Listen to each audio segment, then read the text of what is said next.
Hi again then guys, and welcome to another look back to the very start of the Forza franchise, to the first game of course, Forza Motorsport, to feature another car which is completely unique to that game. In fact, in all of the Forza titles, both Horizon and Motorsport, this is the only time that I can recall at least that you could actually drive a regular Toyota Camry in the game.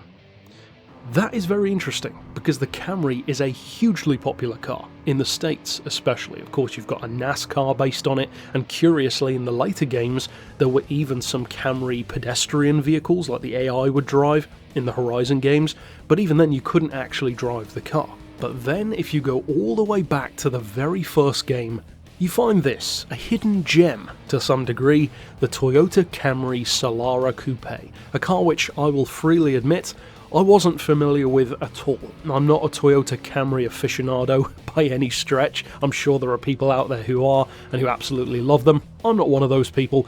However, I will say I actually quite like the look of this car. I think it looks good. In fact, I like it more than the look of, for instance, the Hyundai Coupe or the Toyota Celica of the same time. I think it's a good looking car.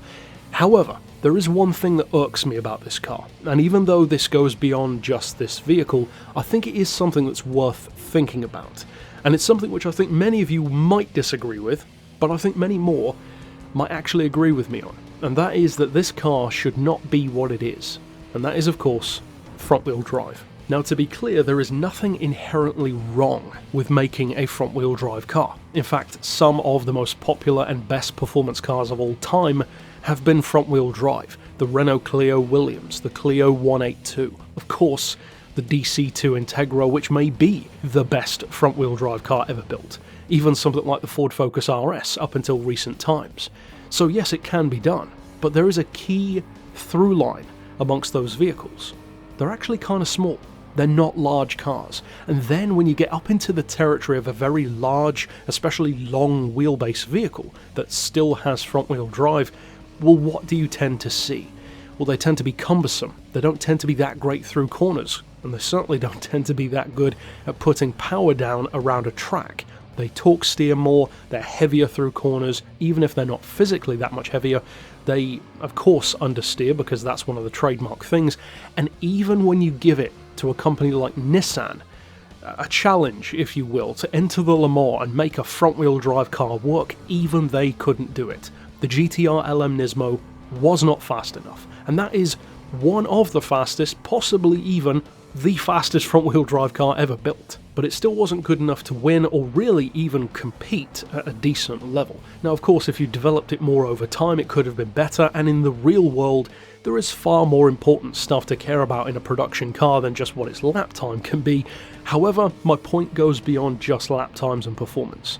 If you look through especially the 90s for some weird reason, and even some of the earlier 2000s, including this car of course, there are a number of these kind of cars coming out of especially Japan and America. There are a few in Europe, but not quite as many. These larger, for the most part, good-looking coupes which were neutered by front-wheel drive. Now, that's not to say they cannot be good. As I said, the Integra was, but the Integra stood out so much because it was one of the few that was great. And you could pretty strongly argue that the reason why it was so good is because that's Honda's shtick. They always do front-wheel drive with very few exceptions in their performance cars, so they know what they're doing arguably better than pretty much anyone else except for perhaps Renault. But the interesting thing is, something like this from Toyota, the Celica, they're not that good.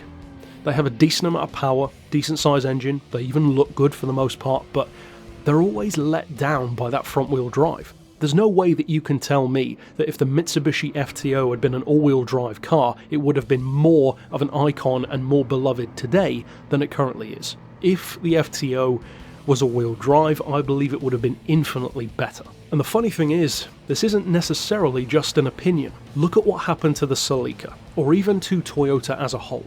Back in the day, the Celica was a rear-wheel drive classic car, and it was all the better for it. Then, of course, it became one of Japan's most iconic all-wheel drive rally-based vehicles for multiple generations, from the ST165 to the ST185 to the ST205. Then what happened?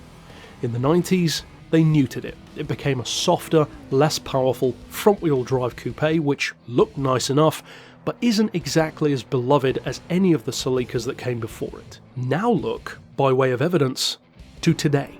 What is Toyota now producing? The 86. And what is the 86? Rear-wheel drive.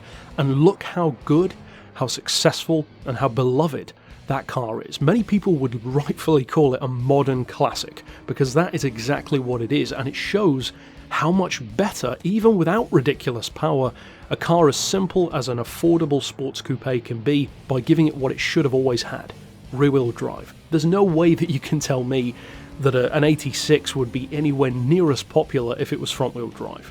Now this one performs about as well as can be expected from a front-wheel drive car, and I mean even the spec, it's decent. It's got 157 horsepower, 162 pound-feet of torque. You know, it's decent enough, it's what you'd expect from a car like this, but it's also big, and it's long, and it's heavy. It weighs 1,440 kilos, even with front-wheel drive. So for that kind of difference, you may as well have just gone all in and made it a rear-wheel drive car anyway. Because then, instead of the Camry being this dime a dozen front-wheel drive coupe which drops in value like a stone and has really barely any fans compared to many other rear-wheel drive performance cars, what you could have ended up with was a legitimate, essentially USDM car, as opposed to a JDM car, which could be this base model drifter. It could have essentially been like Toyota's American market Celica, but from the glory days. It could have been like a Toyota Sylvia, in effect, this rear-wheel drive coupe that becomes a modern cult classic for what its raw ability allows it to do. It's already got the length of the body to have great counterbalance for drifting, and it looks good. It's a funky looking car. It certainly looks of its time, but I would say it's one of the better looking examples of the earlier 2000s. It's got all of the building blocks that it realistically needed, and yet, primarily due to that front-wheel drive, it essentially became what many of you probably still think of it as.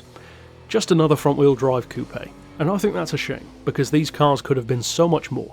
The Celica certainly could have been, and should have been, and I believe the Mitsubishi FTO definitely could have been. But overall, that's it for this review. Of course, stick around on the channel for more Forza 1 and all of the other Forza games content.